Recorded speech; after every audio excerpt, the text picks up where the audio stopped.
Hi friends, ఈరోజు video ఏంటంటే restaurant స్టైల్లో మామిడికాయ పప్పు ఎలా చేయాలో చూపిస్తున్నానండి. దానికోసం ముందుగా ఇవన్నీ గిన్నె పెట్టుకోవాలి. గిన్నె పెట్టుకుని ఆయిల్ పోసుకోవాలి. ఎప్పుడైనా సరే ఆయిల్ పోసేటప్పుడు ఏంటంటే గిన్నె బాగా వేడెక్కిన తర్వాత ఆయిల్ పోసుకోవాలి. ఆయిల్ వేడైన తర్వాత పోపులు వేయించుకోవాలండి. మనం పోపు ఏమేమి వేసి పెట్టుకుంటాం అవన్నీ వేసి పోపులు వేయించుకోవాలి.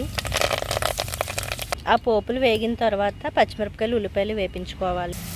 ఆ పోపుల్లో ఇంగు వేసుకుంటే చాలా బాగుంటుందండి. మనం అది ఇంగు అయిపోయింది, అందుకోసం ఇంగు వేయలేదు. ఒకసారి ఉల్లిపాయ ముక్కలు వేగేయలేదో చూసుకుందామండి.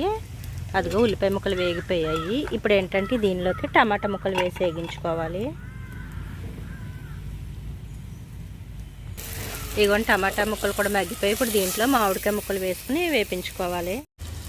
ఈ మామిడికాయ ముక్కలు వేగుతున్నప్పుడే కొద్దిగా ఉప్పు కూడా వేసుకుంటే తొందరగా ఉడుకుతాయండి మామిడికాయ ముక్కలు. ఇలా ఉప్పు కలుపుకున్న తర్వాత కాసేపు మూత పెట్టి మగ్గించుకోవాలి. ఇదిగోండి మామిడికాయ ముక్కలు కూడా మగ్గిపోయాయి. ఇప్పుడు ఏంటంటే దీంట్లోకి పసుపు, కారం, ధనియాల పొడి వేసుకుని కలుపుకోవాలి. పసుపు, కారం, ధనియాల పొడి వేసిన తర్వాత ఒక 2 నిమిషాలు మగ్గించుకుని దీంట్లో కొద్దిగా వాటర్ పోసుకొని మామిడికాయ ముక్క మెత్తబడేంత వరకు ఉడికించుకోవాలి. ఎక్కువ పోయకూడదండి, కొంచెం పోసుకొని బాగా మామిడికాయ ముక్క బాగా మెత్తగా అయిపోవాలి. మామిడికాయ ముక్కలు ఉడికిపోయలేదో చూద్దాం. ఇవన్నీ మామిడికాయ ముక్కలు మొత్తం ఉడికిపోయాయి. దీన్ని ఒకసారి ఇలా అనుకుంటే ముక్కలు కొంచెం మెత్తగా అయిపోతాయి.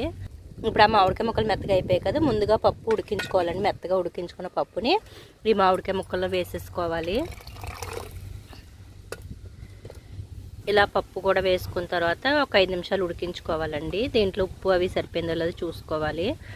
ఇలా ఒక 5 నిమిషాలు ఉడికితే కొంచెం చక్కగా అవుతుంది. అంతేనండి, రెడీ అయిపోయినట్టే.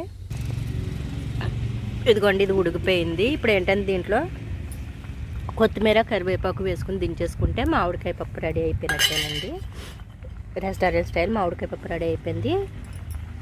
వేడివేడి అన్నంలో ఈ పప్పు మామిడికాయ వేసుకొని కొద్దిగా నెయ్యి వేసుకుని ఆవకాయ వేసుకుని వడియాలు పెట్టు తింటే సూపర్ లెవెల్ అండి అదంతాను. ఒకసారి మీరు కూడా ట్రై చేయండి. ట్రై చేసి ఎలా ఉందో నాకు కామెంట్ పెట్టండి friends. Thank you so much.